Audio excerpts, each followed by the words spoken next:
প্রিয় শিক্ষার্থীবৃন্দ, আশা করি তোমরা সবাই ভালো এবং সুস্থ আছো। আজকের ক্লাসে সবাইকে স্বাগতম। আমি রাশিদা বেগম, সহকারী শিক্ষক, ছায়াবীথি সোসাইটি উচ্চ বিদ্যালয়। আজ আমরা ভূগোল ও পরিবেশ বিষয়ের নবম শ্রেণীর ভূগোল ও পরিবেশ বিষয়ের তৃতীয় অধ্যায় এর মানচিত্র পঠন ও ব্যবহার এই পাঠ নিয়ে আলোচনা করব। তো মানচিত্র পঠন ও ব্যবহার এই অধ্যায়ের আজকে আমি প্রথম অংশ পড়াবো। আমরা প্রথমে ছবি দেখি। আমরা ছবিতে দেখছি ওয়ার্ল্ড ম্যাপ অর্থাৎ বিশ্ব মানচিত্র। এখানে বিশ্বের বিভিন্ন মহাদেশ, দেশ এর ছবিগুলো, সীমারেখাগুলো তুলে ধরা হয়েছে এবং বিভিন্ন রং ব্যবহার করে দেখানো হয়েছে। এরপর আমরা আরেকটি ছবি দেখব। হ্যাঁ, এই ছবিটাকেও কিন্তু এগুলোকে কি বলা হয়? মানচিত্র। আমরা এখানে বাংলাদেশের প্রশাসনিক মানচিত্র দেখছি। বাংলাদেশ এর চারদিকে যে অবস্থিত, তিন দিকে ভারত অবস্থিত, একদিকে বঙ্গোপসাগর এবং এই যে উত্তর দক্ষিণ পূর্ব দিকে মায়ানমার বা বার্মা অবস্থিত এবং প্রতিবেশী রাষ্ট্র নেপাল, ভুটান। এছাড়া বাংলাদেশের বিভিন্ন জেলা, বিভাগ ও এদের সীমানা তুলে ধরা হয়েছে এই চিত্রের মাধ্যমে। এইটাকেই বলা হয় মানচিত্র। তাহলে আমরা জেনে নেই মানচিত্র কাকে বলে। ইংরেজি ম্যাপ শব্দের বাংলা প্রতিশব্দ মানচিত্র। ল্যাটিন শব্দ ম্যাপ্পা থেকে ম্যাপ শব্দটি এসেছে। ল্যাটিন ভাষায় কাপড়ের টুকরাকে ম্যাপ্পা বলে। পৃথিবী বা কোনো অঞ্চল বা এর অংশ বিশেষকে কোনো সমতল ক্ষেত্রের ওপর অঙ্কন করাকে মানচিত্র বলে। এই মানচিত্র অঙ্কন করতে গেলে কতগুলো স্কেল বা নিয়ম মেনে চলতে হয়। সেই স্কেল মানচিত্র অঙ্কনের ক্ষেত্রে স্কেল নির্দেশের পদ্ধতি তিনটি। বর্ণনার সাহায্যে আমরা বর্ণনা বা কথার মাধ্যমে মানচিত্রের স্কেল প্রকাশ করে থাকি, যেমন 1 ইঞ্চিতে 4 মাইল। রেখাচিত্রের সাহায্যে কোনো একটি রেখাকে প্রয়োজনীয় ইঞ্চি ও ইঞ্চির ক্ষুদ্র অংশে বা সেন্টিমিটারের ক্ষুদ্র অংশে ভাগ করে প্রতি ভাগের মান লিখে মানচিত্রের স্কেল প্রকাশ করা যায়। প্রতিভ অনুপাতের সাহায্যে বিভিন্ন দেশের ভাষাগত অসুবিধা দূর করার জন্যই এই পদ্ধতি ব্যবহার করা হয়। ইংরেজিতে রিপ্রেজেন্টেটিভ ফ্র্যাকশন বা সংক্ষেপে RF এবং বাংলায় সংক্ষেপে প্রো বলে। এছাড়া স্কেল অনুসারে মানচিত্রের আমরা স্কেল পদ্ধতি অনুযায়ী মানচিত্র আকারটা জানলাম। এখন আমরা জানব যে মানচিত্র কত প্রকার। স্কেল অনুসারে মানচিত্র 2 প্রকার: বৃহৎ স্কেল, ক্ষুদ্র স্কেল। বৃহৎ স্কেলে কোন কোন মানচিত্র আঁকা হয়? নৌ বিমান সংক্রান্ত যে মানচিত্র এবং মৌজা সংক্রান্ত যে মানচিত্রগুলো, সেগুলো হলো বৃহৎ স্কেলে আঁকা হয়। ক্ষুদ্র স্কেলে আঁকা হয় কোনগুলো? ভূচিত্রাবলী, দেয়াল মানচিত্র, এগুলো ক্ষুদ্র স্কেলে আঁকা হয়। আর উপস্থাপিত বিষয়বস্তু অনুসারে মানচিত্র 2 প্রকার: গুণগত মানচিত্র, পরিমাণগত মানচিত্র। গুণগত মানচিত্রে কি কি থাকে? কোনগুলো মানচিত্র গুণগতভাবে হয়? ভূতাত্ত্বিক, মৃত্তিকা, দেয়াল, মৌজা মানচিত্র প্রভৃতি গুণগত মানচিত্র। আর পরিমাণগত মানচিত্র কোনগুলো? বায়ুর উত্তাপ, বৃষ্টিপাতের পরিমাণ, খনিজ, বনজ প্রভৃতি পরিসংখ্যান তথ্য যেসব মানচিত্রে দেখানো হয় সেগুলো হলো পরিমাণগত মানচিত্র। আবার কার্যের উপর ভিত্তি করে মানচিত্র নিম্নরূপ: 1.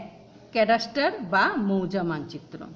ক্যাডাস্ট্রাল শব্দটি ফ্রেঞ্চ শব্দ ক্যাডাস্ট্রে থেকে এসেছে, যার অর্থ রেজিস্ট্রিকৃত নিজের সম্পত্তি। এই মানচিত্রের মাধ্যমে ভূমি বা বিল্ডিংয়ের মালিকানার সীমানা হিসাব করে সরকার ভূমির মালিক থেকে কর নিয়ে থাকে, যেটাকে আমরা ট্যাক্স বলি। সেই ট্যাক্স নিয়ে থাকে।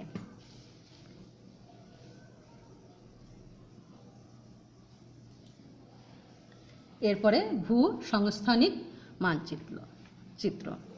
এর আরেক নাম স্থানীয় বৈচিত্র্যসূচক মানচিত্র। তাহলে ভূ সংস্থানিক মানচিত্রের আরেক নাম হলো স্থানীয় বৈচিত্র্যসূচক মানচিত্র।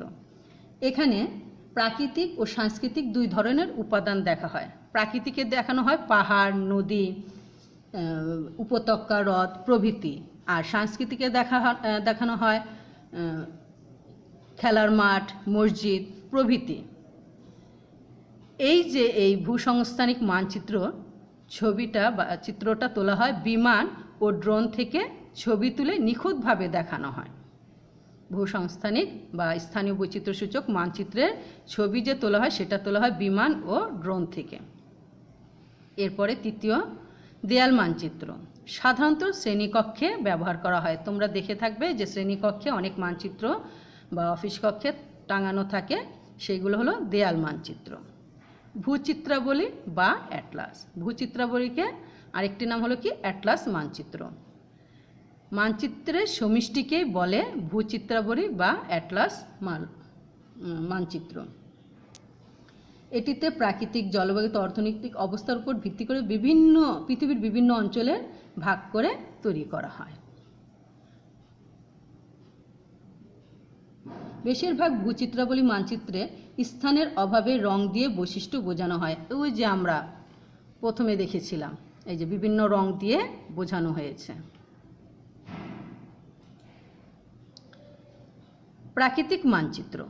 কোনো দেশ বা অঞ্চলের নদী, হ্রদ, মালভূমি প্রভৃতির তথ্য থাকে। তাহলে প্রাকৃতিক মানচিত্রে কিসের তথ্য থাকে? কোনো দেশ বা অঞ্চলের নদী, হ্রদ, মালভূমি প্রভৃতির তথ্য থাকে। ভূতাত্ত্বিক মানচিত্র। আমরা এ থেকে বুঝছি গঠনকারী শিলাসমূহের অবস্থান ও গঠনের উপর ভিত্তি করে এই মানচিত্র আঁকা হয় বা তৈরি করা হয়। জলবায়ুগত মানচিত্র। বায়ুর তাপ, চাপ, বায়ুপ্রবাহ, বৃষ্টিপাত প্রভৃতির উপর ভিত্তি করে যে মানচিত্র তৈরি করা হয় তাকে জলবায়ুগত মানচিত্র বলা হয়। 8. উদ্ভিদ বিষয়ক মানচিত্র। বিশ্বের কোথায় কোন ধরনের প্রাকৃতিক উদ্ভিদ আছে তার উপর ভিত্তি করে যে মানচিত্র তৈরি করা হয় তাকে উদ্ভিদ বিষয়ক মানচিত্র বলে।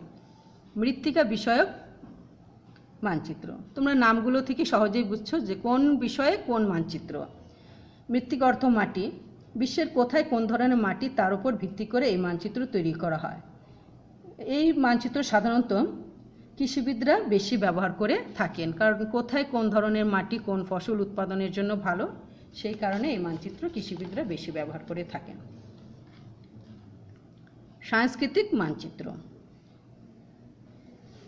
বিভিন্ন দেশের রাষ্ট্রের সীমা, ঐতিহাসিক স্থান বা স্থাপত্য, পৃথিবীর বিভিন্ন অঞ্চলের সমাজ ব্যবস্থা ইত্যাদি নিয়ে মানচিত্র তৈরি করা হয়, সেটাকে বলা হয় সাংস্কৃতিক মানচিত্র। রাজনৈতিক। এই সাংস্কৃতিক মানচিত্রকে আবার কয়েক ভাগে ভাগ করা হয়। একটা হলো রাজনৈতিক, 2 বন্টন, 3 ঐতিহাসিক, 4 সামাজিক, 5 ভূমির ব্যবহার। রাজনৈতিক মানচিত্র। বিভিন্ন দেশ ও রাষ্ট্রের সীমা দেখে এই মানচিত্র তৈরি করা হয়।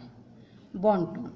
যেসব মানচিত্রে জনসংখ্যা, শস্য, জীবজন্তু ইত্যাদি বন্টন কোন একটি অঞ্চল বা দেশে দেখানো হয় তাকে বন্টন মানচিত্র বলে। ঐতিহাসিক মানচিত্র। ঐতিহাসিক কোনো স্থান বা স্থাপত্যকে নিয়ে যে মানচিত্র তৈরি হয় তাকে ঐতিহাসিক মানচিত্র বলে। সামাজিক মানচিত্র। পৃথিবীর বিভিন্ন অঞ্চলের সমাজ ব্যবস্থার উপর ভিত্তি করে যে মানচিত্র তৈরি করা হয়। ভূমি ব্যবহার মানচিত্র। কোন ভূমি কী কাজে ব্যবহার করা হচ্ছে বা কোন ভূমি কোন কাজে ব্যবহার করলে সবচেয়ে বেশি উপযোগী তার উপর ভিত্তি করে যে মানচিত্র তৈরি করা হয় তাকে ভূমি ব্যবহার মানচিত্র বলে।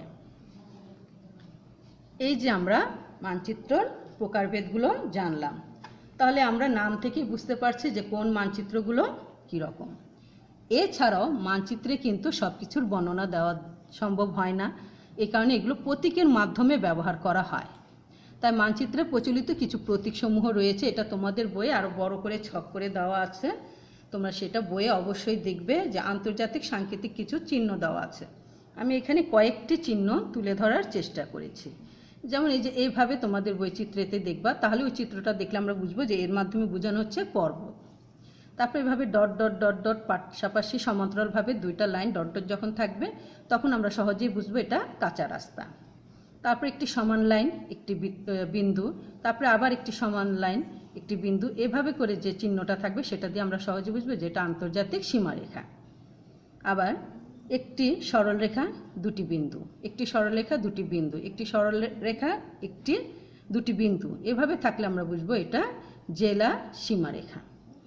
এই প্রতীক এবং এটা মানচিত্রে ব্যবহার খুব সাবধানে এবং সঠিকভাবে করতে হবে, কারণ সকল বর্ণনা একটি মানচিত্রে দেওয়া সম্ভব নয়। এখন আমরা জানব যে এই যে মানচিত্র আঁকতে গেলে আমাদের কিছু তথ্যের উপর ভিত্তি করে মানচিত্র আঁকতে হয়। তাই মানচিত্রের তথ্য উপস্থাপনের জন্য আমাদেরকে কয়েকটি গুরুত্বপূর্ণ বিষয়ের দিকে লক্ষ্য রাখতে হবে, যেগুলো তথ্য ছাড়া মানচিত্র সম্পূর্ণ হবে না। তাহলে প্রথমেই থাকতে হবে কি? শিরোনাম। প্রত্যেক মানচিত্রের একটি শিরোনাম থাকে। যেমন আমরা প্রথমেই দেখেছিলাম যে বাংলাদেশে এই মানচিত্রের শিরোনাম কি? বাংলাদেশের প্রশাসনিক মানচিত্র। তার মানে আমরা এটা দেখে সহজেই লেখাটা পড়ে বুঝতে পারলাম যে এটা আমাদের প্রশাসনিক মানচিত্র। এরপরে ব্যবহার যেটা, এটা হলো স্কেল। স্কেল অনুযায়ী আমরা আগেই কথা বলেছি যে কোনো অঞ্চলের মানচিত্র তৈরির সময় এর আয়তনকে কমিয়ে ক্ষুদ্র করে আঁকতে হয়, একে স্কেল অনুসারে আঁকা বলে। এরপর উত্তর দিক। মানচিত্রের উপরের দিককে সবসময় বুঝতে হবে এটা উত্তর দিক। তাহলে আমরা যদি আমাদের ছবি দেখি তাহলে এই বাংলাদেশের মানচিত্রের উপরের দিকটা কি? এই যে দেখো একটা চিহ্নের মাধ্যমে উপরে নর্থ এন দেওয়া আছে, তার মানে নর্থ। উপরের দিকটা হলো উত্তর দিক। তাহলে মানচিত্রের উপরের দিককে আমরা উত্তর দিক বুঝতে হবে। সূচক, প্রতীক ও এদের সূচক উল্লেখ করতে হবে। মানে মানচিত্রে কোন প্রতীক দিয়ে কি বোঝানো হয়েছে তার সূচক নির্দেশ করতে হবে। মানচিত্রের পাশে এটা লিখে দিতে হবে। তথ্য উপাত্ত, সব মানচিত্র তথ্য বা উপাত্তের ভিত্তিতে তৈরি হয়। এই যে আমরা মানচিত্রের এই কয়টি গুরুত্বপূর্ণ বিষয়গুলো মনে রেখে আমাদেরকে মানচিত্র আঁকতে হবে। শিক্ষার্থীরা, আমরা এতক্ষণ বাংলাদেশের এই মানচিত্র পঠন ও এর ব্যবহার সম্পর্কে জানলাম। তোমরা এই পাঠটি পড়ার সময় অবশ্যই তোমাদের বইটির কাছে নিয়ে আমার এই ক্লাসটি দেখবে, তাহলে সহজেই বুঝতে পারবে। এখন তোমাদের জন্য রয়েছে একটি বাড়ির কাজ। আজকের বাড়ির কাজ হলো বাংলাদেশের মানচিত্র অঙ্কন করে বিভাগীয় শহরগুলো চিহ্নিত করে আনবে তোমরা। তাহলে তোমরা কি বাড়ির কাজ করে আনবে? বাংলাদেশের মানচিত্র অঙ্কন করে বিভাগীয় শহরগুলো চিহ্নিত করবে। শিক্ষার্থীরা, তোমরা বাসায় নিরাপদে থাকো, সুস্থ থাকো, পরিবারের সবাইকে নিয়ে আনন্দে থাকো এবং সামনে তোমাদের একটি মূল্যায়ন পরীক্ষা নেওয়া হবে। তোমরা তার জন্য প্রস্তুতি গ্রহণ করো। সেই পর্যন্ত তোমরা ভালো থাকো। তোমাদের সুস্বাস্থ্য কামনা করে আজকে বিদায় নিচ্ছি। আল্লাহ হাফিজ।